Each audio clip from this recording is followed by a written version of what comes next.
Hi friends, நான் தான் உங்கள் சந்திரன். இன்றைக்கி நம்ம என்ன பார்க்க போனால் HP government laptop HP model பாருங்கள், ஹெச்பி 246 இந்த மாடல். ஓகேங்களா? இதில் என்ன எரருக்காக பார்க்க போகிறோம் பார்த்தீங்கன்னா, ஆன் பண்ணி காட்டுறேன் இருங்க. லேப்டாப் வந்து ஃபஸ்ட்டு ஆன் பண்ணுவோம். சரிங்களா? ஆன் பண்ணியாச்சு. லைட் எரியுதுங்களா? ஆன் பண்ணியாச்சு. ஆனால் டிஸ்பிளே வந்து வரல, பிளாக் ஸ்க்ரீனாக இருக்குது. பிளாக் ஸ்க்ரீனாக சுத்தமாகவே டிஸ்பிளே வரவே இல்லை. ஓகேங்களா? இதுக்கான சொல்யூஷன் தான் இன்றைக்கி பார்க்க போகிறோம். வீடியோவை ஸ்கிப் பண்ணாமல் பாருங்கள், அப்போ தான் உங்களுக்கு ஃபுல்லாக புரியும். சரிங்களா? ஆஃப் பண்ணிவிட்டு இன்னொரு டைம் கூட பாருங்கள். கீபோர்ட் லைட்டில் கூட எரிஞ்சுன்னு இருக்குது, ஆனால் பட் டிஸ்பிளே மட்டும் வரல. ஓகேங்களா? பிளாக்காகவே இருக்குது, எந்த ஒரு ரெஸ்பான்ஸும் இல்லை டிஸ்பிளேவில்.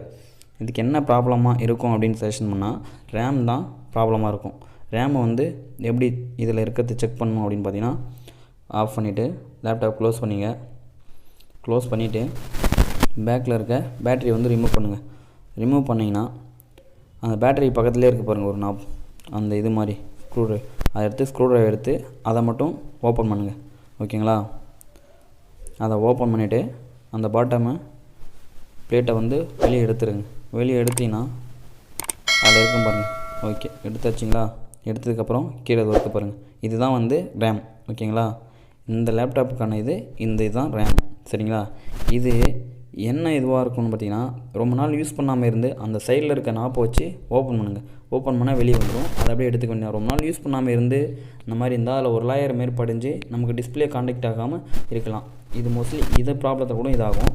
அதனால் எரேசர் வச்சு அந்த கோல்ட் கலர் இருக்குல்ல, அதை மட்டும் நம்ம ஃபுல்லாக அந்த இது போகிற அளவுக்கு நல்லா க்ளீன் பண்ணணும். ஓகேங்களா? ஒன்றும் பிரச்சனை. இதுக்கு ஏன்னா தண்ணி கிண்ணி போட்டு க்ளீன் பண்ணோம்னா தண்ணிலாம் தேவை, வெறும் எரேசர் மட்டும் வச்சு க்ளீன் பண்ணாலே ஓகே ஆகும்.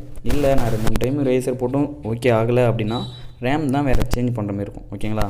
நம்ம இப்போ என்ன பார்க்கணும்னா, க்ளீன் பண்ணி போட்டு செக் பண்ணி பார்ப்போம்.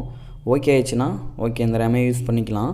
அப்படி இல்லை இந்த ரேம் போட்டு திருப்பி நல்லா க்ளீன் பண்ணியும் எனக்கு இந்த ரேம் போட்டு ஒர்க் ஆகலை அப்படின்னா வேறு ரேம் தான் சேஞ்ச் பண்ணும். அந்த நாப் கரெக்டாக இருக்கான்னு பார்த்து இன்சர்ட் பண்ணுங்கள். ஓகேங்களா? அதில் வச்சு இன்சர்ட் பண்ணுங்கள். அந்த நாப்பும் கரெக்டாக போகுதுன்னு பார்த்துட்டு இன்சர்ட் பண்ணுங்கள்.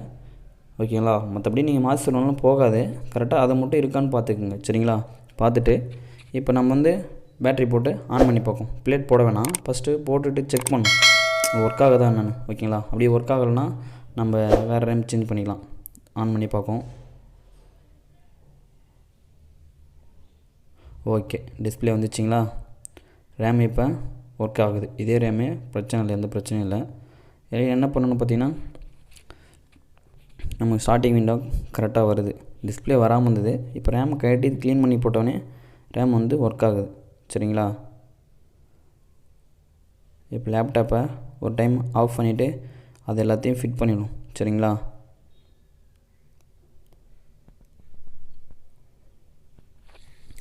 ஓகே, லேப்டாப்பை ஆஃப் பண்ணிவிடுங்க. ஆஃப் பண்ணிவிட்டு க்ளோஸ் பண்ணிவிட்டு பேட்டரி ரிமூவ் பண்ணிவிடுங்க. பேட்டரி ரிமூவ் பண்ணிவிட்டு கரெக்டாக ஃபிட் பண்ணிடுச்சு ரேமு, ஒன்றும் பிரச்சனை இல்லை. ஓகேங்களா? அந்த ரேமே யூஸ் பண்ணிக்கலாம். அதனால் வந்து கரெக்டாக இன்சர்ட் பண்ணிக்கிறேன். ஒரு டைம் செக் பண்ணிவிட்டு அப்படியே வச்சுட்டு அந்த பிளேட் எடுத்து திரும்பி க்ளோஸ் பண்ணிவிடுங்க. சரிங்களா? பிளேட் எடுத்து இன்சர்ட் பண்ணிக்கங்க. ஓகே, ஸ்க்ரூ ட்ரைவர் எடுத்து அதை ரைட்டாக டைட் பண்ணிக்கங்க. டைட் பண்ணிவிட்டு க்ளோஸ் பண்ணிடுச்சு. க்ளோஸ் பண்ணிவிட்டு பேட்ரி வந்து இன்சர்ட் பண்ணி திரும்பி ஒரு டைம் செக் பண்ணி பார்ப்போம். ஓகேங்களா? இது பண்ணிவிட்டு ஆன் பண்ணி பாருங்கள். ஆன் ஆயிடுச்சு. டிஸ்பிளே வருதான்னு வெயிட் பண்ணுங்கள். ஓகே, டிஸ்பிளேவும் வருது. சரிங்களா? இவ்வளோ தான் ஃப்ரெண்ட்ஸ். இதுதான் பிளாக் ஸ்க்ரீன். இந்த மாதிரி வந்துச்சுன்னா இந்த மெத்தட் நம்ம கொஞ்சம் ரொம்ப நாள் யூஸ் பண்ணாமல் இருந்தாலோ இல்லை வேறு ஏதாவது ஃபங்க்ஷனாலோ பட் இந்த மாதிரி பிரச்சனை வரும். பிளாக்காக வருதுன்னு சொல்லிட்டு நம்ம பயப்பட வேணாம். இந்த ஒரு பிளேட் மட்டும் எடுத்துகிட்டு நம்ம ரேமை மட்டும் கழட்டி க்ளீன் பண்ணி போட்டோன்னா ஓகே ஆகிடும். சரிங்களா? இந்த மாதிரி வேறு எந்த வீடியோ வேணுமோ கமெண்ட்ஸில் கமெண்ட் பண்ணுங்கள். இதில் எதாவது டவுட்னாலும் கமெண்ட்ஸில் கமெண்ட் பண்ணுங்கள். கண்டிப்பாக நான் உங்களுக்கு ரிப்ளை பண்ணுறேன். ஓகேங்களா? நெக்ஸ்ட் வீடியோவில் பார்க்கலாம். பாய்.